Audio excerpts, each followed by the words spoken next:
وہ چھلی والا اب سبزی کی ریڑھی لگاتا ہے جس نے اپنے بچوں کو چھلیاں خرید کر نہ دے سکنے پر دوسرے بچوں کے لیے چھلی کی قیمت 10 روپے لگائی تھی، جبکہ ارد گرد 20 روپے کی چھلی فروخت ہو رہی تھی۔ چند روز قبل یوں ہی میں چلتے چلتے اس چھلی والے کے سامنے رک گیا۔ وہ اپنے کام میں مصروف تھا۔ ریڑھی پر 2-3 لوگ سبزی خرید رہے تھے۔ میں دیکھتا رہا۔ ایک خاتون نے اسے آلو خریدے، ساتھ دھنیا مرچ بھی لی، اسے 50 کا نوٹ دیا۔ اس نے آلو کے ساتھ خود دھنیا مرچ مفت دے دی۔ وہ آلو اٹھا کر پہلے یوں دیکھتا جیسے اس کا ایکس رے کر رہا ہو۔ گاہک کی نظر سے سبزی کو دیکھنا دکاندار کے معاشی مفادات کے خلاف جاتا ہے، لیکن وہ ہر آلو کا بغور معائنہ کرنے کے بعد اسے شاپنگ بیگ میں ڈالتا جا رہا تھا۔ جس آلو پر کوئی معمولی سا داغ بھی ہوتا اسے ایک طرف کر دیتا، جو آلو ٹھیک ہوتا صرف اسے ڈالتا۔ اس طرح ایک اور شخص نے ٹماٹر لیے، اس نے ٹماٹر بھی ویسے ہی دیکھ بھال کر اچھے دیے، اور معمولی نوعیت کی خرابی بھی اگر کسی ٹماٹر میں سے محسوس ہوئی تو اسے ایک طرف کر دیا، حالانکہ اس خرابی کو گاہک بھی تلاش نہ کر پاتا۔ جب گاہک رخصت ہو چکے تو میں نے اس سے کہا کہ آپ ریڑھی مین روڈ پر کیوں نہیں لگاتے، یہاں سائیڈ پر، اور وہ بھی نسبتاً ایک ویران جگہ کا انتخاب آپ نے کیوں کیا ہے؟ اس نے کہا مین روڈ پر ریڑھی کھڑی نہیں کرنے دی جاتی اور مختلف ٹیکسوں کی صورت میں اچھے خاصے اخراجات ہو جاتے ہیں۔ یہاں ویران جگہ ہے، یہاں کوئی کرایہ نہیں دینا پڑتا۔ اگر کسی دکان کے سامنے لگاؤں تو پھر کرایہ الگ سے دینا پڑے گا۔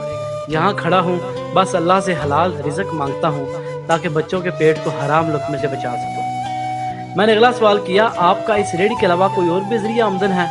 اس نے کہا صبح منڈی میں کام کرتا ہوں، گاڑیوں سے سبزی وغیرہ اتارتا ہوں، صبح سویرے اس کام سے فارغ ہو کر اپنے لیے سبزی لیتا ہوں اور دن کو اس ریڑھی پر فروخت کر دیتا ہوں۔ پچھلے سیزن میں مونگ پھلی لگا رکھی تھی، اس سے پہلے ایک مرتبہ چھلی لگائی تھی، رات کو ریڑھی گھر لے جا کر کھڑی کر دیتا ہوں۔ میں نے اس سے پوچھا اس قلیل آمدنی میں گزارا ہو جاتا ہے؟ اس نے کہا قسم لے لیں، اگر میں 10-20 روپے بھی شام کو گھر لے کر جاتا ہوں تو مزید پیسے آنے تک وہ مجھ سے ختم نہیں ہوتے۔ ہاں، مزید پیسے کتنے ہی دن بعد کیوں نہ آئے، اور کسی چیز کی قلت بھی نہیں۔ اللہ تعالیٰ کا جتنا شکر بھی ادا کرو کم ہے، وہ مجھ ناچیز کو بھی رزق دے رہا ہے۔ میں نے پوچھا یہ خراب آلو اور ٹماٹروں کا آپ کیا کرتے ہیں؟ اس نے کہا یہ میں خود اپنے گھر والوں کو کھلاتا ہوں، کسی گاہک کو نہیں دیتا۔ اس سے اللہ کی نعمتوں کی ناشکری بھی نہیں ہوتی اور میں بھی حرام کھانے سے بچ جاتا ہوں۔ میں اس کے سراپے کا جائزہ لینے لگا تو میری نظر اس کے کپڑوں پر لگے پیوند پر جا کر رک گئی۔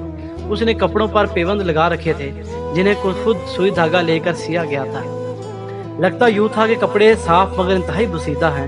اس نے میری نظروں کے تعاقب میں اس پیوند کو دیکھ لیا اور مسکرا کر کہنے لگا، بھائی سچ کہوں اگر ہم جیسے اس دنیا میں نہ ہو تو رب کے حبیب صلی اللہ علیہ وآلہ وسلم کی اس سنت کو کون زندہ رکھے گا؟ اس نے یہ بات پیوند لگی جگہ کو ہاتھ میں پکڑ کر کہی۔ میرے لیے ضبط مشکل ہو رہا تھا۔ میں بوجھل قدموں سے گھر کی جانب چل پڑا۔ میرا دماغ الجھ کر رہ گیا۔ کیا اب بھی کسی کو شک ہے کہ اللہ نے دولت کی تقسیم درست نہیں کی؟ میرا دل گواہی دینے لگا کہ اللہ تعالیٰ اپنے حبیب صلی اللہ علیہ وآلہ وسلم کی ہر سنت کو زندہ رکھنے پر قادر ہے۔